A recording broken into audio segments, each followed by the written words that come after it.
ఈ కూటమి ప్రభుత్వ పాలన చూసి జగన్మోహన్ రెడ్డి ఓర్చుకోలేక తిరుపతి లడ్డులో తిరుపతి లడ్డు విషయంలో కల్తీ జరిగిన విషయం సిట్ నివేదిక ప్రకారం ఎన్డీఏ రిపోర్ట్ ప్రకారం అందులో కల్తీ జరిగింది, జంతు అవశేషాలు ఉన్నాయని చెప్పి బయటకు వచ్చింది.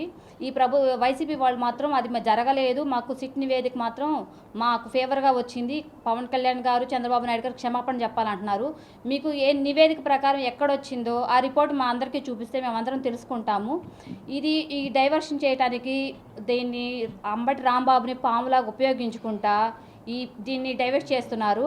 అలా కాకుండా ఈ కాపులందరినీ తిట్టిన రాంబాబుని టైగరు అని చెప్పి జగన్ తెగ పొగుడుతున్నాడు. ఇది పొలిటీషియన్ ప్రకారం ఇదైతే చాలా తప్పుగా ఈ వైసీపీ ప్రభుత్వం చేసింది.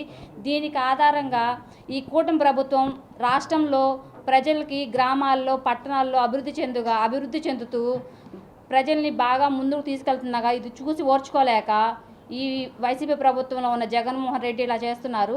మీకు అంత దమ్ము ధైర్యం ఉంటే మీరు అసెంబ్లీకి వచ్చి అసెంబ్లీలో జరిగిన ఈ లడ్డు కల్తీ జరగలేదని చెప్పి మీరు నిరూపించుకోవాలి. అలా నిరూపించుకోవడం మీకు చేత కాకుండా కూటమి ప్రభుత్వం పాలన బాగా జరుగుతుంటే దాన్ని మీరు వర్గీకరించడానికి మాత్రమే ఇలా ప్రచారం చేస్తున్నారు. ఇలా కనుక జరిగితే మీకు ఈసారి 11కి వచ్చిన ఈసారి 1 కూడా రాదని చెప్పి మేము జనసేన పార్టీ తరఫున తెలియజేస్తాం.